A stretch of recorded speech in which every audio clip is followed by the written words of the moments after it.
All right. So regarding the homosexual subculture that I have on the outline in the 1920s, um, that's situated within the Harlem Renaissance. Because what happens is in the Harlem Renaissance, there are other social taboos that are being broken. So while I shouldn't say most, while many jazz clubs would have people of color performing, some of these jazz clubs allowed people of color to perform, but they couldn't actually enter through the front door. You couldn't have white people and black people sitting together in the audience. They were still segregated.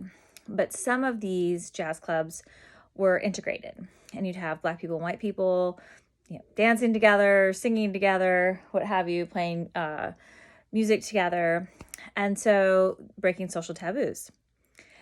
It's a jazz club. There's probably the consumption of alcohol happening there. This is during the era of Prohibition. While it's technically not illegal to consume alcohol, the manufacture and distribution of it was illegal. So, right, you're kind of participating in law-breaking activities through consumption.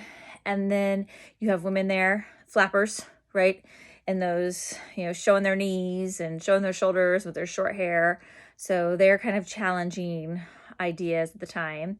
And so then it was just one more social taboo that would be broken, to have two men dancing together, two women dancing together. Now, what happens, the reason now this is a taboo, homosexuality was a taboo in the early 20s, is because there's a shift in ideas about sexuality. Prior to the 20s, well, even a little bit earlier, kind of at the turn of the century, sexuality wasn't something that was even really considered, or certainly not studied. But beginning at the turn of the century, there's a whole actually branch of what to call them. They're not right. This sort of fits into the same sort of study as like eugenics does, right? It's not really a science.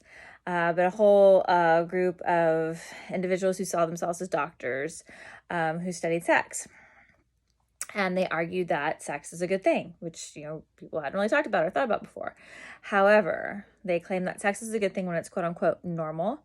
And normal sex is defined as sex between a man and a woman. So anything outside of that was deemed, the words they used at the time was deviant or perversion. So again, these are not my words.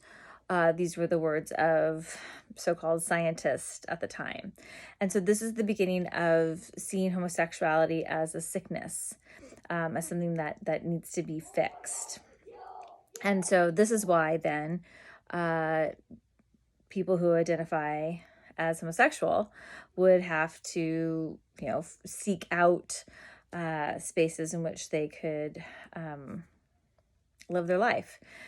Because what happens is they start to write laws to criminalize homosexuality. They write laws in such a way that would be deemed, the behavior would be deemed obscene. And so this was just, these bars then became safe spaces, if you will, because other social taboos are being broken. And so you start to get a homosexual subculture in these bars. In Harlem and in other places. American Yop has a little section on the beginning of this subculture, and it's significant for us to situate it here, because when we get to the civil rights movement of the 50s and 60s, we're going to talk about Stonewall, among other key parts of the gay rights movement. And sometimes a movement that starts in a bar seems out of place.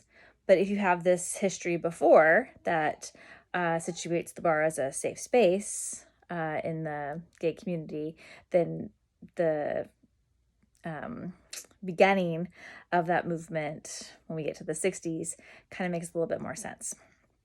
All right, if you've got any questions, be sure and put those in the discussion modules. Take care.